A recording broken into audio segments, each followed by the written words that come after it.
Welcome to One of 99. I'm Evelyn Cross. This is a series of conversations with people who learn that success, visibility, and control can still leave you searching. Each story is different.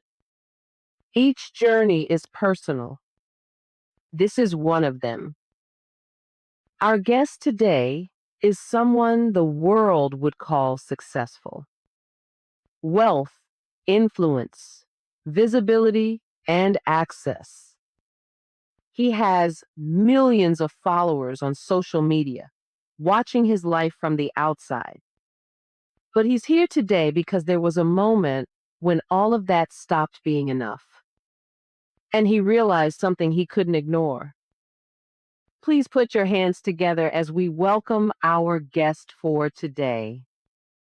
Thank you for being here.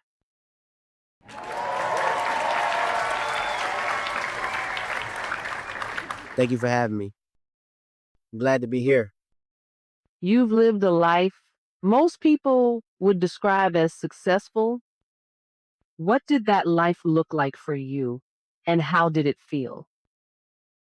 I grew up with very little, single mother, bills always behind, lights getting cut off, food being stretched, watching my mom stress in silence.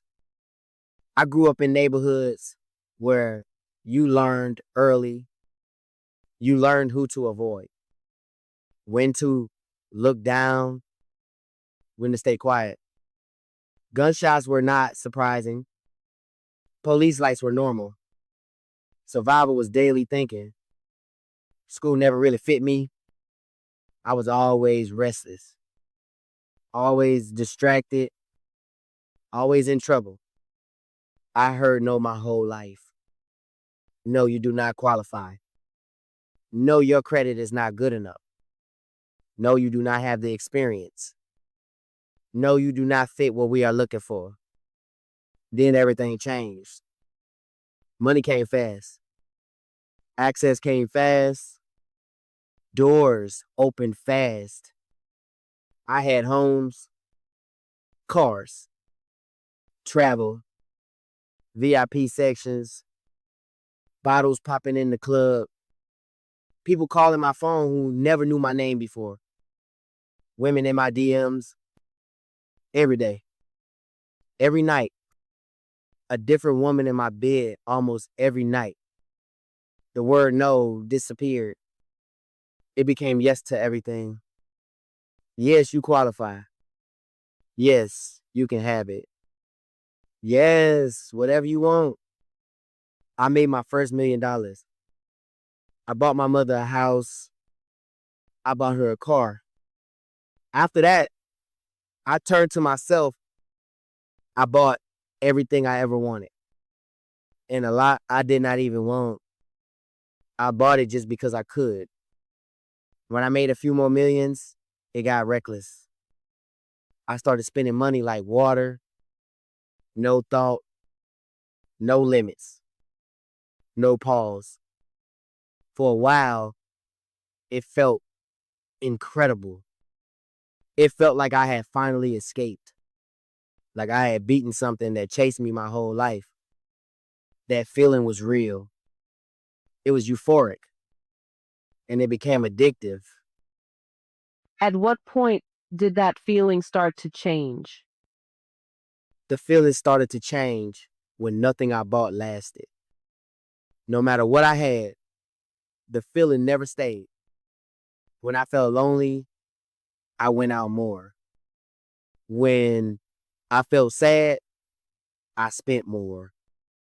When I felt empty, I partied harder. For a moment, it worked. Then a few days later, I was right back where I started. I tried to drown out the quiet. Drugs, alcohol, anything that could keep my mind busy. That is when I started noticing the people around me. Everyone needed something. Money, access, favors, I was always giving, but I was never really receiving. Nobody checked me. Nobody corrected me. Nobody told me when I was wrong.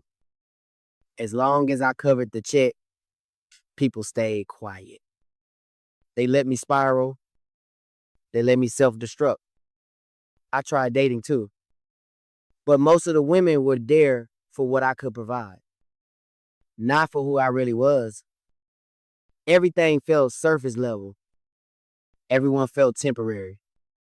I had money, but no peace, no joy. I worked hard for everything I had, and I had no one to truly share it with.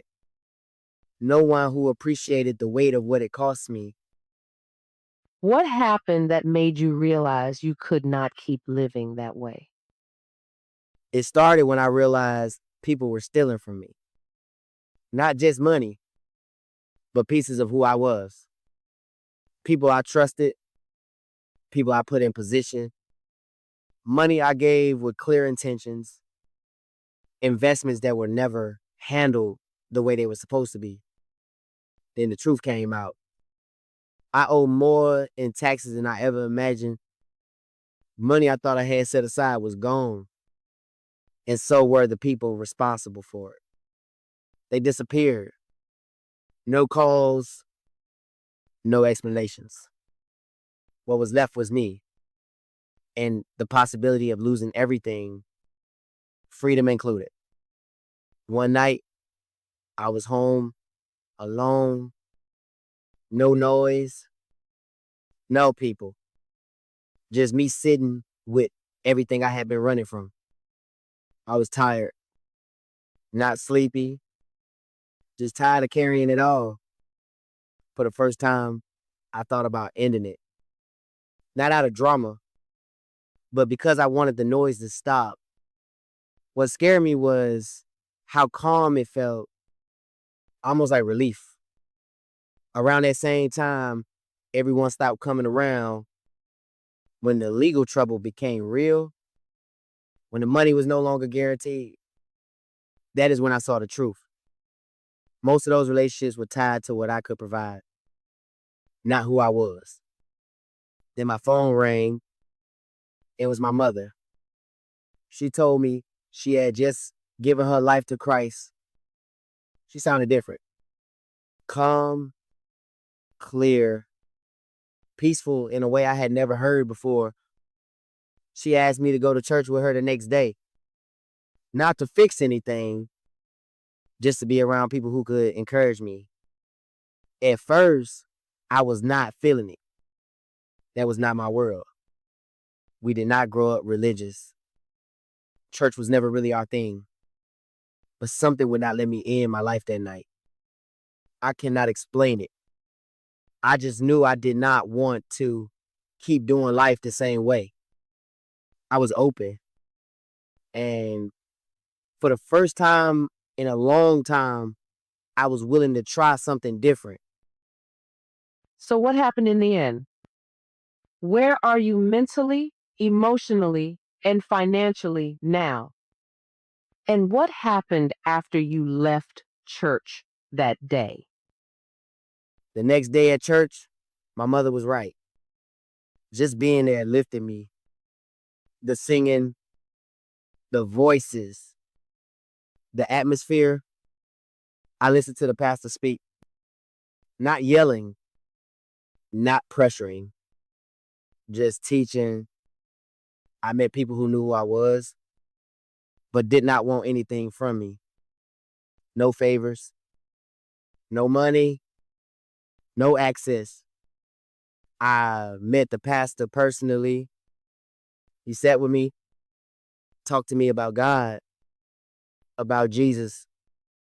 Not once did he ask me for anything. That was new for me.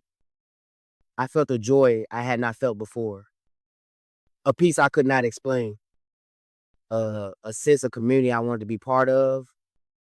The following Sunday, I joined the church. I started praying. I started trusting God with my life.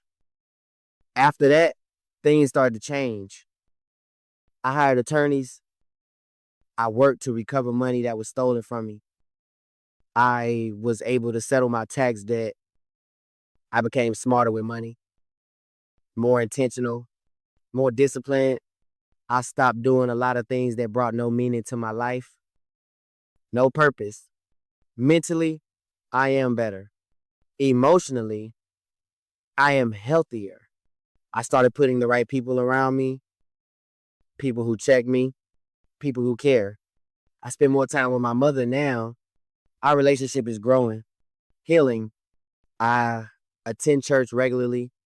I've met other believers who are serious about their walk with Christ. I am dating a woman I met at church. She is kind. She is genuine. She has a real heart for God. I am still learning how to trust people, but she has been a good addition to my life. Today, I see how much time I wasted. Money, energy, focus. And now I want to spend the rest of my life doing something meaningful, something that honors God, something that makes a positive impact in my community. I am not saying the church saved me. I'm saying Jesus saved me. The church was an addition to that. When I was at my lowest point, when people did not care, Jesus cared enough to reach me through my mother. She had never invited me to church before. I had never heard peace and joy in her voice like that. That is when I knew this was bigger than me. Life is not perfect now. It still gets hard. Some days I think about the old lifestyle, but I know where that road leads, and it does not feel like this. Today, I feel loved. I feel cared for. I feel seen. For that, I am grateful, and I thank our one true God. Thank you for being here today, and thank you for trusting us with your story. It takes courage to sit in truth like that, and we don't take it lightly. Thank you for your honesty and for your transparency. Thank you for having me. I really appreciate this space to share my story.